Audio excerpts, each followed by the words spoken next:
이사야서 18장에서는 에디오피아의 보존을 예언했고 19장 전반부는 이집트가 받을 심판에 대해서, 그리고 19장 후반부에서는 유다, 아수르, 이집트가 종말론적인 평화가 이루어져서 그들이 함께 하나님 앞에 예배를 드릴 것이라고 했습니다.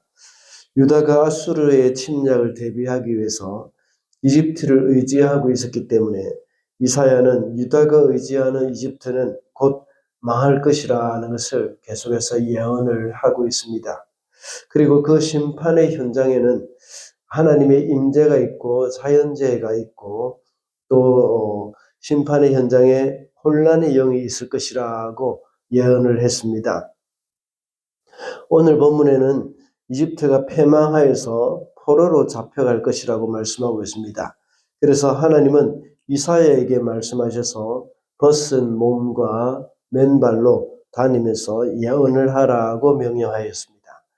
벗은 몸과 벗은 발은 포로로 잡혀가는 사람들이 하는 그런 모습이었기 때문입니다. 이집트가 이렇게 포로로 잡혀갈 것이라는 뜻이죠. 지금까지는 계속해서 심판을 받을 나라들에 대한 예언을 중심으로 말씀을 묵상했습니다. 그러나 오늘은 하나님의 메시지를 전달하는 이사야의 입장에 서서 메시지 전달자라는 제목으로 말씀을 살펴보도록 하겠습니다. 첫째로 메시지 전달자는 수치와 고난을 감수해야 합니다. 2절 말씀입니다. 그 해에 주님께서 아모스의 아들 이사야를 시켜서 말씀하셨다. 주님께서 이사야에게 말씀하시기를 허리에 두른 베옷을 벗고 발에는 신을 벗으라 하셨다. 그래서 이사야는 말씀대로 옷을 벗고 맨발로 다녔다. 과거의 전쟁에서 패하여 포로로 잡혀가는 사람들의 옷을 벗기고 맨발로 데리고 갔습니다. 이것은 비록 이집트가 지금 강대국처럼 보이지만 앞으로 전쟁에서 패하여서 아수르의 포로로 잡혀가게 될 것이라는 말을 하는 것입니다. 이 메시지를 이사야가 전하면서 그가 직접 벗은 몸과 벗은 발을 하면서 백성들에게 하나님의 메시지를 전하고 있는 것입니다. 이사야는 주로 왕실을 출입하던 귀족 출신의 선지자라고 했습니다. 이사야의 아버지 아모스는 유다의 제9대 왕인 아마샤의 형제이거나 아니면 아마사의 아들로 추정을 하고 있습니다. 그러므로 이사야는 왕족으로서 선지자의 사명을 감당한 사람입니다. 귀족 또는 왕족인 이사야가 자신이 입던 옷을 다 벗고 신발도 벗었다는 것은 굉장히 수치스러운 일이었습니다. 겨울에는 추위도 이겨내야 했고 여름철에는 따가운 햇볕에 살같이 그대로 내리쬐었습니다. 수치와 고난을 그대로 견뎌야 했던 것입니다. 보통 사람들의 마음을 가지고는 이렇게 할 수는 없습니다. 자신의 체면을 세우거나 자신의 안위를 생각하지 않았던 것입니다. 이사야는 하나님의 말씀을 전하는 사람으로서 하나님의 말씀에 순종하는 쪽을 선택했던 것이죠. 벗은 몸과 벗은 발의 수치를 생각할 때에 우리는 그리스도를 떠올리게 됩니다. 이사야는 포로가 아니었지만 포로의 모습을 하고 스스로 수치와 고통을 당하면서 백성들에게 메시지를 전했습니다. 그와 같이 그리스도께서는 죄가 없으신데도 불구하고 스스로 죄인이 되셔서 수치와 고난의 십자가를 지셨던 것입니다. 옷이 다 벗겨진 채로 사람들에게 온갖 모욕과 고통을 다 당하셨습니다. 그리스도께서 역시 메시지를 전하러 오신 것이죠. 하나님 아버지의 사랑의 메시지를 하나님 백성들에게 전하러 오신 것입니다. 그래서 이사야 히브리서 기자는 히브리서 1장 2절에서 이렇게 기록하고 있습니다.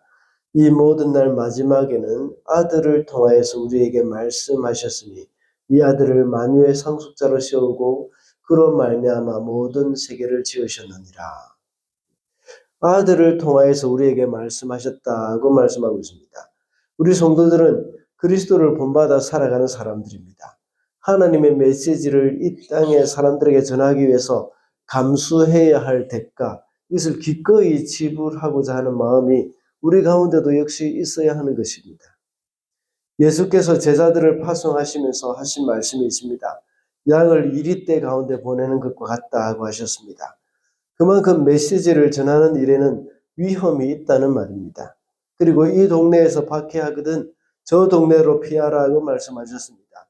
박해하는 일들이 있을 것이라는 것입니다. 뉴질랜드와 같은 나라에는 전도를 한다고 해서 박해를 하지 않지만 약간의 불편함이나 번거로움은 어디든지 다 있습니다. 이웃에게 친절해야 합니다. 또 전도하기 위해서는 베풀기도 하고 손해를 보는 일도 있습니다. 이런 것은 수치나 고난은 아니지만 오늘날 우리 성도들, 전도자들, 메시지를 전하는 사람들이 감수해야 할 일입니다. 이런 일들을 오늘날 많은 사람들은 감당하기 싫어하는 경향이 있습니다. 오늘날 성도로서 우리는 이와 같이 복음을 전하는 사람으로서 이런 수고를 기꺼이 감당할 수 있어야 하겠습니다. 둘째로 메시지 전달자는 삶으로 증거를 해야 합니다. 3절 말씀입니다. 그때 주님께서 말씀하셨다. 나의 종 이사야가 3년 동안 벗은 몸과 맨발로 다니면서 이집트와 에디오피아에게 표징과 징조가 된 것처럼. 앞서 이사야는 유다의 귀족이었다고 말씀을 드렸습니다. 그런데 그가 벗은 몸과 벗은 발로 3년을 지냈습니다. 이사야는 하나님의 메시지를 백성들에게 전하기 위해서 귀족으로서의 삶, 왕족으로서의 삶의 특권, 또 편리한 삶, 이런 것들을 다 포기한 사람입니다. 사실 이렇게 특별한 행동과 삶으로 백성들에게 메시지를 전한 사람이 이사야뿐만이 아니었습니다. 예레미야나 에스겔도 역시 그렇게 했지 않습니까? 많은 선지자들의 삶이 이런 삶이었습니다. 그렇다면 이사야를 비롯한 선지자들이 이렇게 특별한 행동과 삶을 하면서 메시지를 전해야 하는 이유가 무엇일까요? 그것은 백성들이 선지자가 전하는 메시지를 듣지 않기 때문입니다. 백성들이 이사야가 전하는 그런 메시지를 듣지 않을 것이라는 사실은 이미 예견되어 있었던 것이죠. 이사야서 6장 10절에 보면 이사야가 하나님으로부터 소명을 받을 때에 하나님이 하신 말씀이 있었습니다. 제가 읽어보겠습니다. 이 백성의 마음을 둔하게 하며 그들의 귀가 막히고 그들의 눈이 감기게 하라. 염려하건대 그들이 눈으로 보고 귀로 듣고 마음으로 깨닫고 다시 돌아와 고침을 받을까 하노라 하시기로. 그만큼 백성들이 이사야가 전하는 말을 귀담아 듣지 않았다는 것입니다. 그래서 이사야는 그의 특별한 행동과 삶으로 하나님의 메시지를 전하게 된 것입니다. 이런 행동을 보고 백성들은 이사야를 놀리기도 했을 것입니다. 그러나 어떤 사람은 왜 그렇게 옷을 입지도 않고 신발도 신지 않느냐고 물었을 것입니다. 그때 이사야는 또다시 하나님이 이집트를 심판하시고 이집트 사람들은 이렇게 포로로 잡혀갈 것이니 이집트를 의지하지 말라 하면서 말했을 것입니다. 우리가 잘 아는 노아도 역시 이런 특별한 행동을 한 것이나 마찬가지지 않습니까? 홍수 심판에 대해서 노아는 사람들에게 말로서 알렸을 것입니다. 당연히 믿지 않았을 것이죠. 그리고 그의 특별한 행동도 역시 하나님의 메시지를 전한 것입니다. 그 당시 비가 온 적이 없다고 했습니다. 그런데 노아는 산꼭대기에서 큰 배를 지으면서 그의 삶을 살았습니다.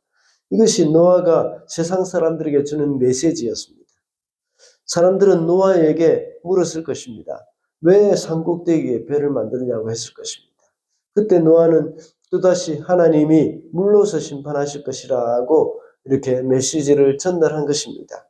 그리고 하나님이 물로서 심판할 것이니까 산꼭대기에 배를 짓는 그 삶을 120년 동안 살았던 것입니다. 우리도 역시 이런 삶을 살아야 한다는 것이죠. 세상 사람들과 다른 삶으로 말씀을 전해야 합니다.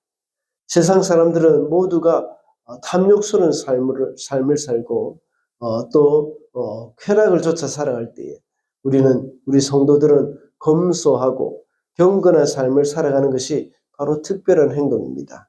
세상 사람들과 다른 행동이요, 다른 삶이라고 할 수 있습니다.